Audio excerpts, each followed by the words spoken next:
of behind the art scene, and I have a guest today, as usual, and he is from New York. He is a curator, director, producer. He has curated an amazing art film, and we are going to talk more about that and get to know more about his work. He's doing a lot of other things as well in creative field. So we have Bobby Miga today. How are you, Bobby?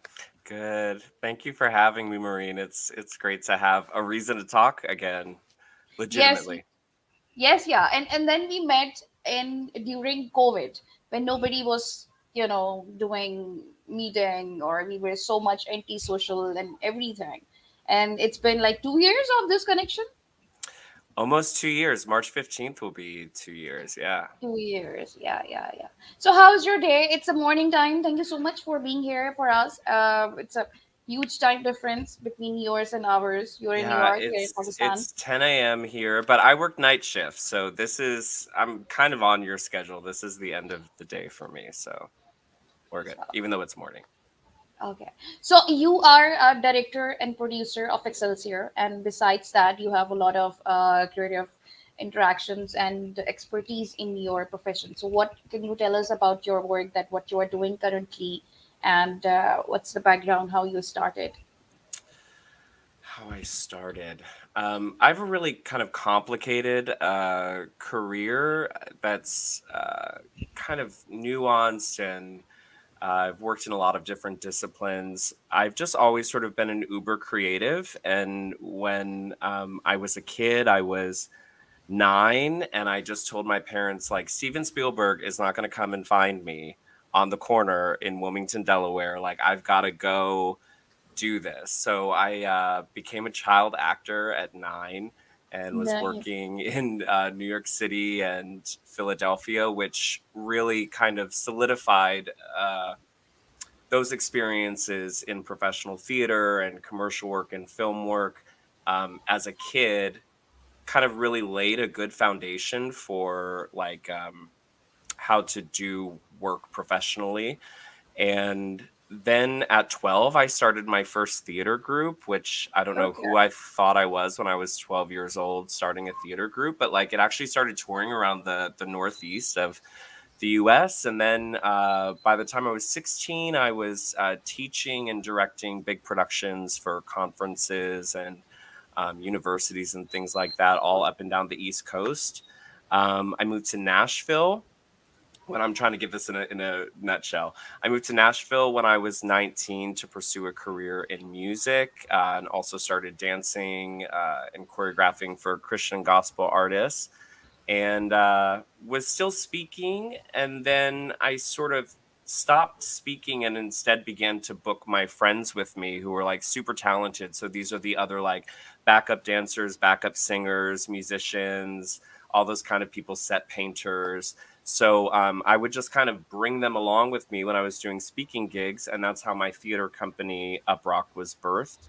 Okay. And did that, brought a couple shows off Broadway, and then, you know, I had a pause in my career, which maybe we'll get to at some point. But uh, then kind of I was getting ready to come back and was doing all this work to sort of make this comeback and set that all up, and then COVID hit, and uh, all of these sort of pop-up residencies that I was planning on doing couldn't happen, and I didn't know what to do. And then I was like, do an online residency. And I've never been that guy that should do anything online, like coordinate that, I'm just Okay. not the one. I send an email and it doesn't send.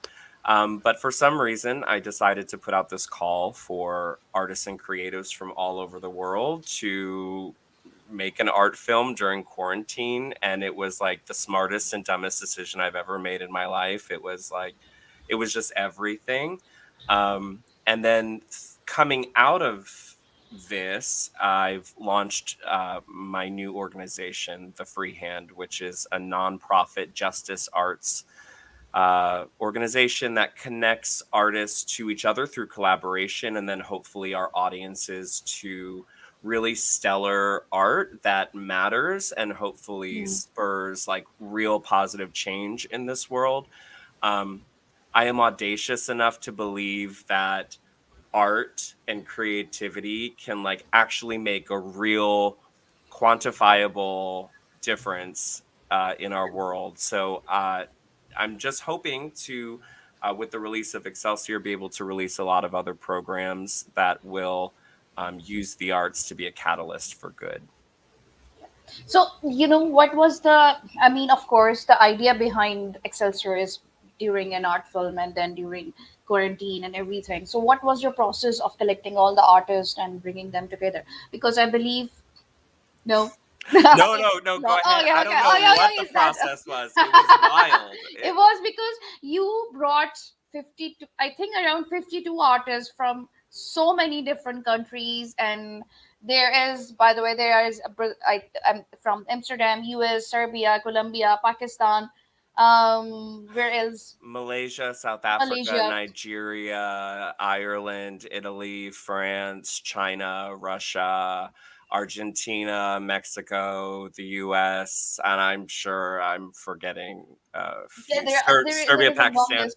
Yes, yeah, yeah. I'm from Pakistan, guys, by the Yeah. way. So, so the thing is that how did you brought them all together? And it's a lot of work to work with so many people in the work way you were working with Excelsior. It was very organized because there were movements and it was like the micromanagement and there were different scenes and as well and allotting. So, can you tell us more about that? The movements you gave, Cabin Fever, and there's so many subtitles under one title, basically. Yeah. So it's a lot of work. It's a lot of process work. Yeah, so a lot of the basis for my work up until this point in my life, from really when I was 16 to about 25, I was doing a lot of site specific immersive experiences where there would be a whole sort of like, let's say it was at a campground, and the entire audience would move from place to place, and maybe they would eat at some point during that. Maybe they would, play a game during that. Like it was very interactive and was done in these movements. And I sort of I believe in simplicity and I believe in boldness, and I think that those can be kind of clear. Like most of my stories just have four sort of movements because I really believe that my work, I want to be redemptive. So there's always sort of a happiness, sadness, death, Mhm. life thing that goes on. Summer, autumn, winter, spring, water, air, earth, fire. Um, so I, because of how I've worked in a physical space in the past, I just Mhm. basically put that you know, into writing, and kind of just for my own self went through each movement and thought, okay, what makes sense here, and then labeled with just a keyword for the groups to start with. Um, so movement one, there are three scenes within that movement, and it's spirit, earth, and body. I just Okay. gave them those names as like jumping off points. It's not that the scene is named after that. Mhm. Mhm. And I just became so big.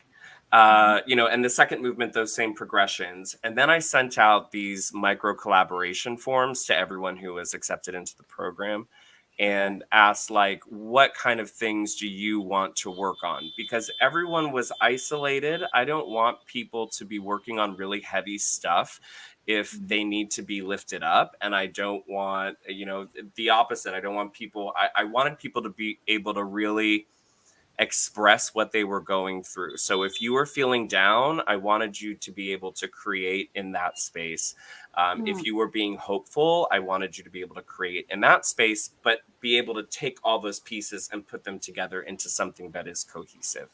So each movement sort of had an aesthetic, like, guide words that, people didn't have to stick with harshly, but there are colors. And what's amazing is that when you watch the whole film, you do end up seeing very clearly this aesthetic that each movement has, even though the scenes didn't work in tandem like that. Yeah. Yeah. And it was very interesting. In fact, I felt it heavy because I was part of grief. So I was going through a lot of things there. So but then combining with other people, so it was very interesting to have different perspective of one headline that Hmm. other two people with me were looking at Daniela and Danielo. So they were looking grief in a different direction, and I was looking at grief in a different direction, and considering the different cultural aspects and everything as well. So it must be an amazing, it must be very wholesome experience of bringing so many culture together as well. And I believe that visual cultures are different in different countries as well. But then, how did you approach these artists to work for Excelsior? I didn't know what to do.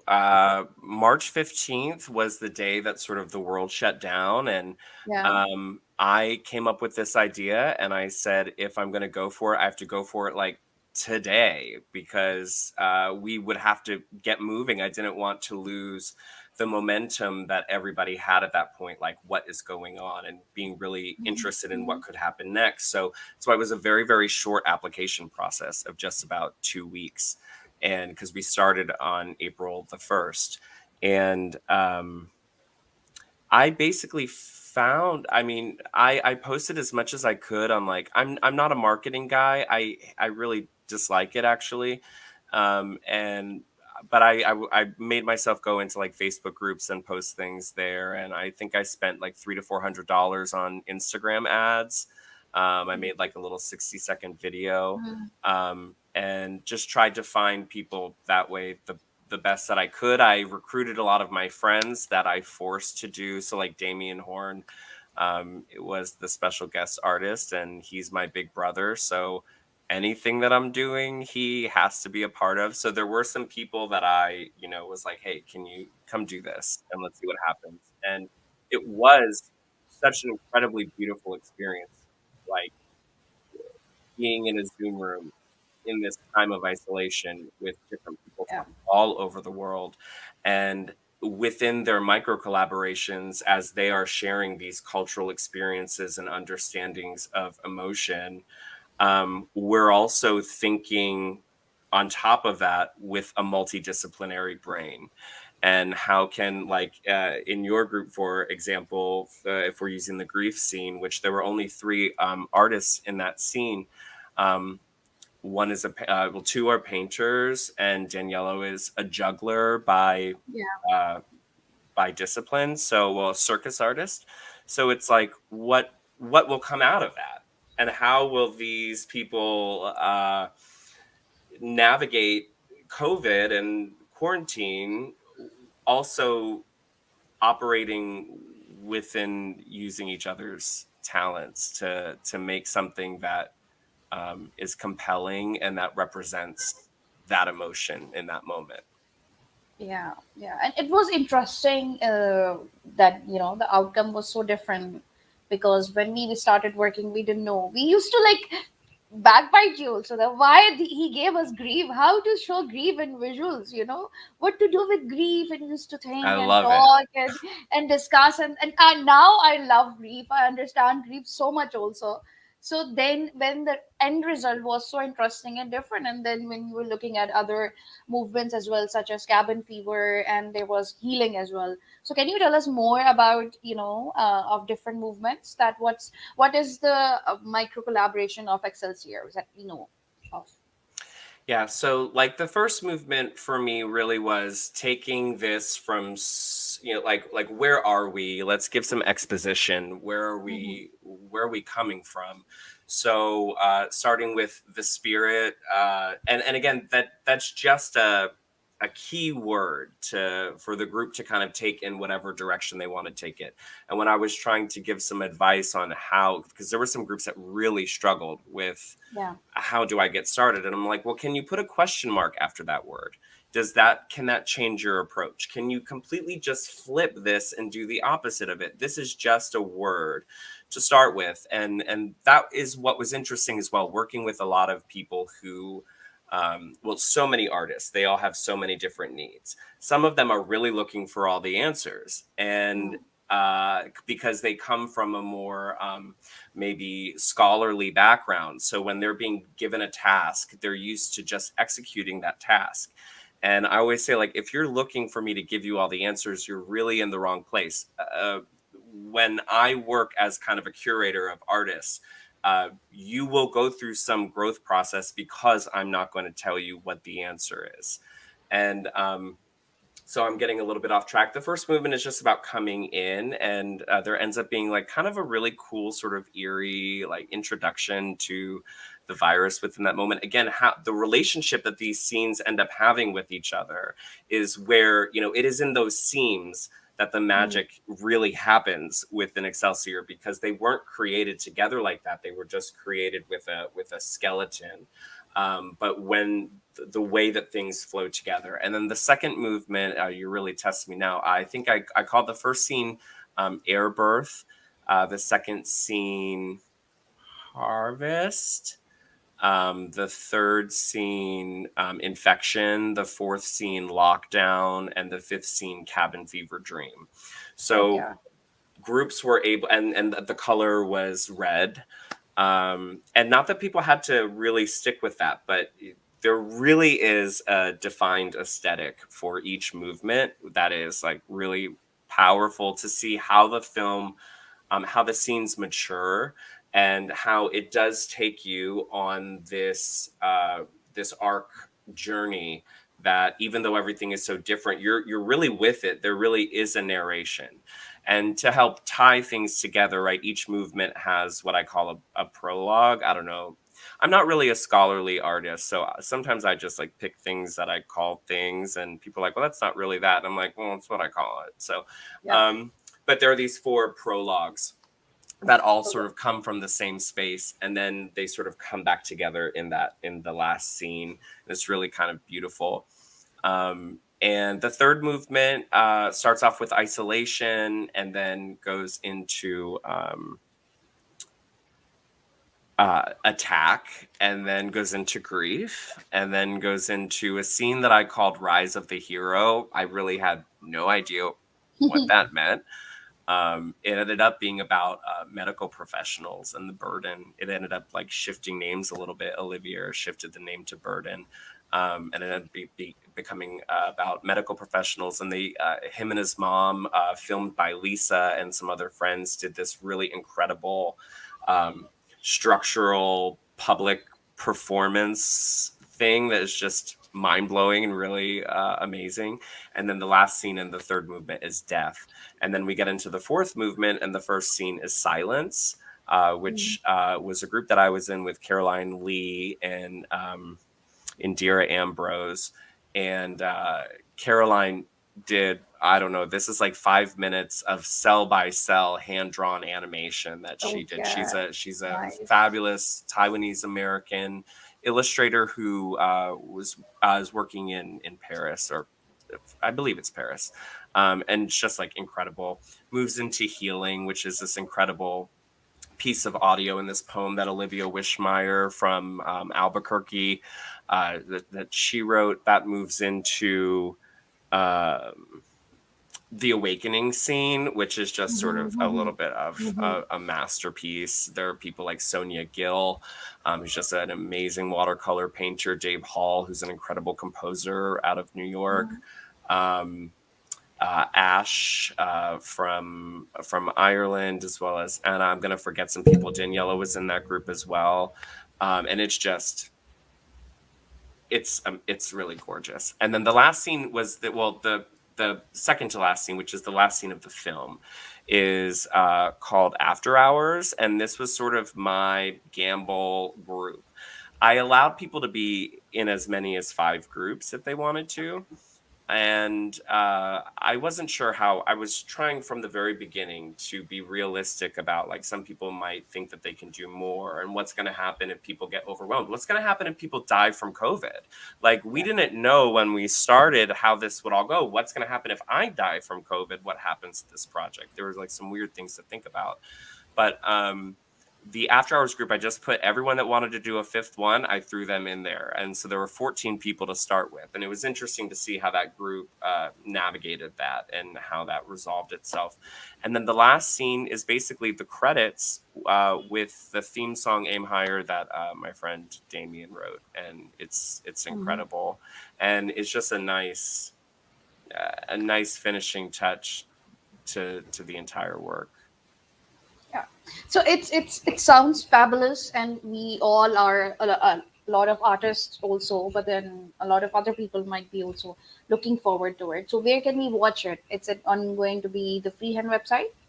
Yeah, so on March 15th, the film will premiere exclusively on the freehand dot Ah, okay, okay, the nice, nice. freehand.org. Yeah, that'll be March 15th. And we'll also have some applications for other programs Okay. open, so hopefully we can get a little bit of traction doing more stuff like this. So tell us about Freehand. It's your new baby. It's my new baby. My whole life I have just wanted to do good things with art. Okay. And because of that, I anytime I get an idea, just like with Excelsior, I somehow find the bravery to go ahead and do it. However, it is never really there's never been much of a financial return for me. I was having a really successful career for about a 10-year period, but all of the money that I was making, I was putting back into doing more things and producing my two off Broadway shows and things like that. So I just kind of finally got to the point where like I'm not making money off of this anyway. That's never been the point for me to begin with. Why don't I try to produce an avenue for me where there may be more resources, because it's just ridiculous that I still don't have any money and I'm just kind of at that place where I'm too old to be in that position, but like it's just not an option for me to not be a creative or for me to not be an artist. And I can go work, like I'm working a night shift job right now. I started working it to basically fund Excelsior. Mhm. I can do that when I have to, but it's not sustainable for me in the long Yeah. run. I'm a hyper creative and it's just not going to work. So, it's art or death, it's creativity or death. And I'm happy to continue to live by that motto, but hopefully the freehand will give me more resources to be able to do those things. There are a few programs. So I'm a recovering alcoholic, and I will be doing an online residency for artists in recovery, not just from alcoholism or drug use, but gambling, eating issues, anything like that. Any artist or creative that considers themselves um, in recovery, because there are not, artists are so maybe disproportionately affected by those sorts of issues. And when I needed help or when I needed some resources, there really weren't any artist centric resources. So Yeah. that's going to be a 4-year program. We'll do 3 segments of that per year. And just like with the movements and scenes within Excelsior, we're just going to use each step in the 12-step program as kind of just a jumping off place.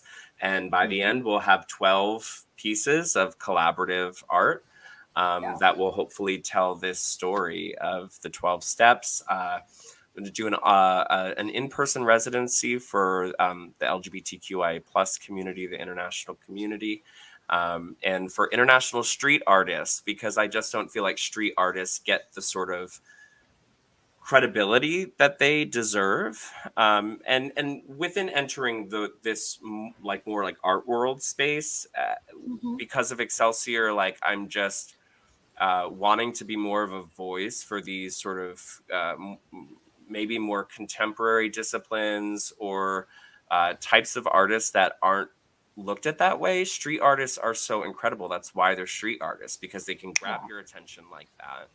And they're so compelling, and they have to be, because otherwise people aren't going to watch and people aren't going to give them money. So, but I don't know that anyone has really ever given an avenue for a group of street artists to come together and say, Yeah. Yeah. Yeah. let's make some legitimate art together. Here's some things, go and Mm. see what happens. I mean, incredible painters and musicians and dancers and frozen body artists and all sorts, anyone that you would see on the street.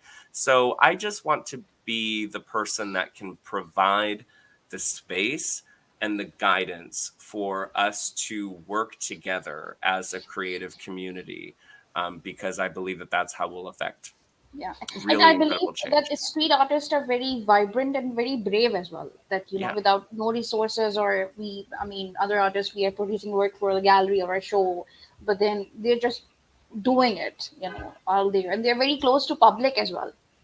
Yeah, and not scared of confrontation because they're so Yeah, close yeah, to the public. So what does collaboration between those types of people even look like? What kind of tension could be formed that could, it's only out of like really incredible tension that beautiful things are yeah, born. yeah.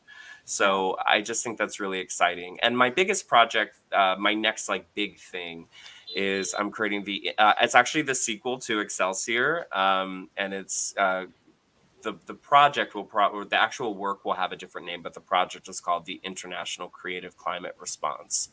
And Okay. I'm just calling on the entire international creative community. I mean, from fashion houses to, that graffiti artist who's in the back alley, from hairstylists to chefs, whoever is out there that is creative, let's really get together and do something that is powerful, that is inspiring. Um, you know, People forget how much the human spirit can internally respond and change from the power of good art. Yeah. And that is universal, and everybody has experienced that. And if you are a master artist or creative, I can leave a group of people in a room however I want to leave them.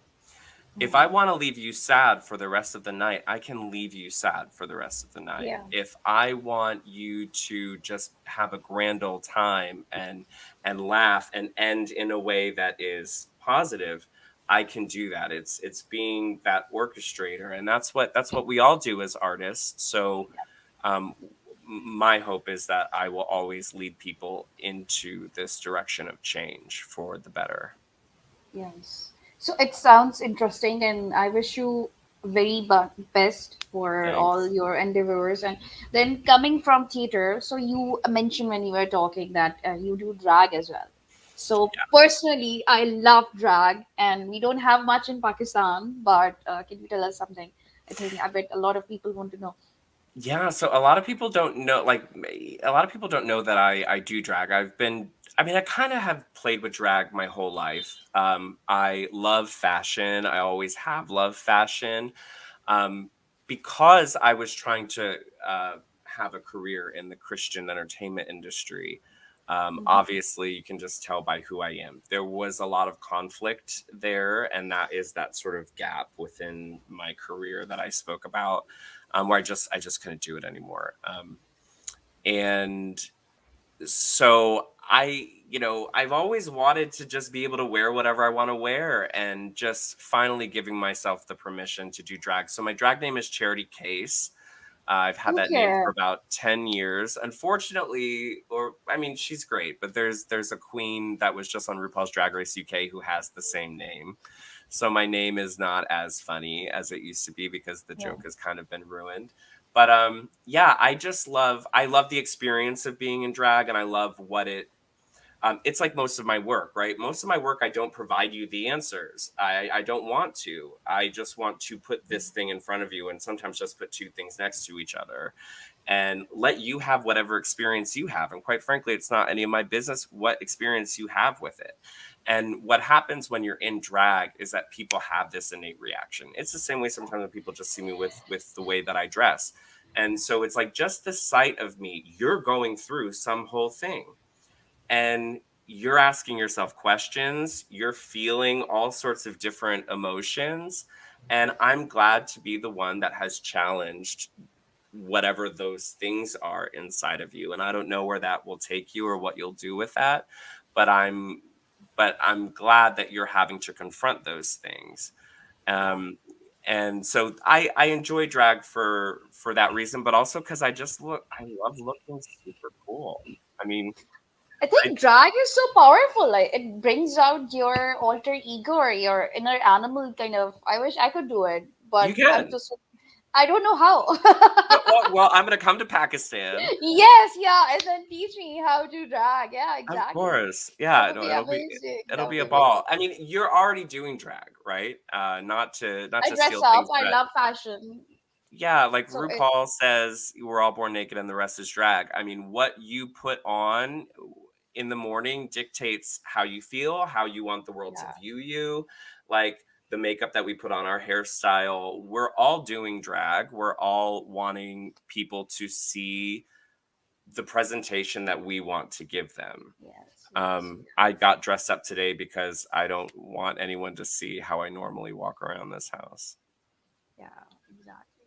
So thank you so much, Bobby, for being here and taking out time again. And it I was hope I so did much good. fun. It was good, and it was so much fun talking to you and getting to know about so much interesting work that you are doing. And it's also different as well from the mainstream artwork. Mostly, I have artist talk here on my channel, but it's mostly the conventional work and the gallery. And but yours was very interesting and kind of what I would say it's unconventional that we don't get to see art film or we don't get to see a lot of these kind of discussions which are different than regular mediums. So we have comment, but it's I don't know what language is it. I don't understand. So maybe perhaps after Google Translator, maybe I can translate it or something. So thank you so much for coming here. I will see you inshallah, and then 15 March we are waiting for the premiere of Excelsior. I wish you all the best for everything you are planning to do and doing and it will be on the website. I will send you the link, guys, whoever is watching right now. So do subscribe to my channel, do follow him on Instagram, and there is all the details about Bobby is mentioned in the description below, and you can follow him, visit the website and see what's happening, what's other work he's doing. So take care, stay safe and stay healthy. And I'm gonna And see you the second half of this year. Yeah, I'm coming. yes, yes, I'm yeah, coming. yeah, yeah. If you're waiting, I'm waiting for you. Okay, I'm I'll be waiting there. for you. All Okie right. dokie. Take care and much Thank you. love.